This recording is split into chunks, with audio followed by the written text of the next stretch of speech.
Welcome back. It continues to be quite a lively market, at least for the Nifty as well as the financials. The mid-cap index is sulking a little bit, but there are really no complaints considering the kind of gains that we are sitting on. Just want to point out a couple of stocks, and it seems as though pharmaceuticals does not go out of fashion. Gland Pharma is up around 8% odd. That particular stock is in focus because of a Bloomberg report indicating that maybe Fosun, which is basically their parent company, could be exploring possible options of selling stake in the Indian drug maker. So that will be something that we will elaborate on in just a bit. But just to put it into perspective, the stock is down over 50% from its 52-week high. It has been suffering in terms of numbers, but today the stock is up around 8% on hopes that maybe there could be some amount of deal activity in Gland. But let's talk about the markets then. Mithun Aswath, who's the managing partner at Kiva Advisors, joins in for some of his perspective. Mithun, hi, welcome to the show. If you could just start by giving us a sense in terms of what you would be buying in this market and what are you probably shedding off in terms of, in terms of sales? Yeah, good afternoon, Ekta. I think the markets obviously in India have remained, quite buoyant, but we've seen quite a bit of rotation happen through sectors as well. So currently, what we are seeing is money seems to be gravitating to companies where cash flows are more visible and the growth outlook is more certain. Spaces such as domestic related consumption plays and auto, as well as the financials seems to be pockets where there has been outperformance. Primarily because the visibility has been quite solid there.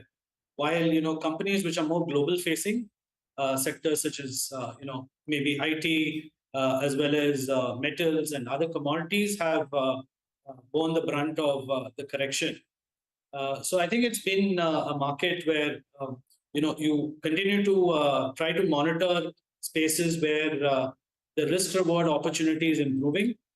So for example, a couple of weeks ago, the IT stocks had come down quite considerably, and there were signs of bottoming out there.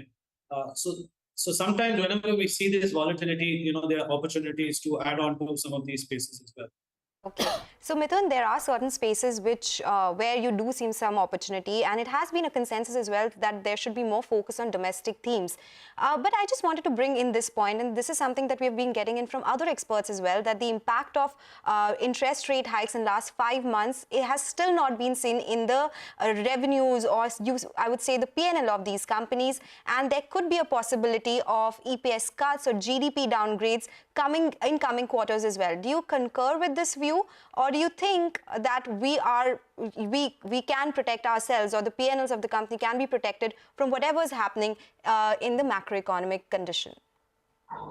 Yeah, actually our view is that in certain spaces which are domestic oriented, the valuations could have stretched a little bit in the near term and earnings need to catch up. While spaces which are more global linked, or even actually markets like the US and Europe, which have corrected quite considerably, may play catch up because the Fed also may be towards the end of its rate hiking cycle.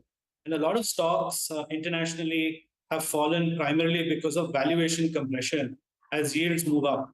But once the market senses that this Fed rate hike cycle is through, you may actually see valuations readjust. So currently, I think Indian valuations are at a premium to international markets at lifetime highs. Over the emerging markets, I think it's at 100% premium. So definitely when we see the dust settle globally, you will see some of that mean reversion happening. Okay. But where do you expect this mean reversion to happen the most in terms of sectors or stocks? See, I think the US technology stocks are a space which have been beaten down. All and sundry have fallen. There are a lot of companies in the US which make cash flows. So focus on those companies. They should bounce back as the environment improves.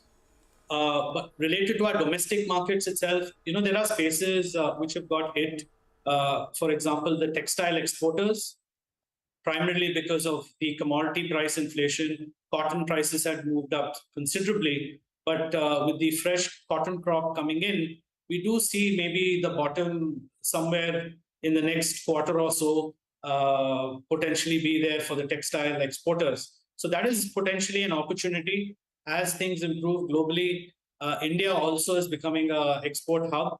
And with these FTAs potentially being signed, one's already done with Australia and maybe in the UK, that could also provide further impetus to a sector like that. And do you think it's the right time to look at new age companies as well? Something like Paytm, Zomato. Paytm did see some upgrades coming in from brokerages, CLSA. There was another note the other day. What do you make of these companies? Honestly, I think a lot of their valuation in these IPOs came about because the US technology sector was very hot maybe a year ago. A lot of those companies, which are much larger in scale and have global operations, are at much lower valuations now. So only when you see the bounce happen in the international market will some of these internet companies listed in India also get some interest, because these companies are more domestic centric and even now don't really generate any positive cash flow. So I would be a little bit circumspect in the near term looking at these companies, because there are several opportunities in companies and sectors where there is visibility of earnings and growth.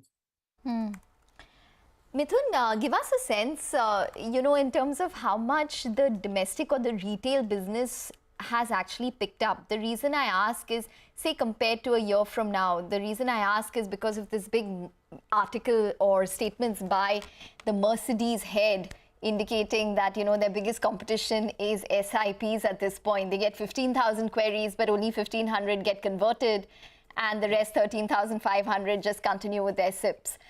So give us a sense in terms of how much has interest increased from the domestic investor, retail investor, and what is the key question, or what is the key sector or stocks that they're actually focusing on? What is the key theme?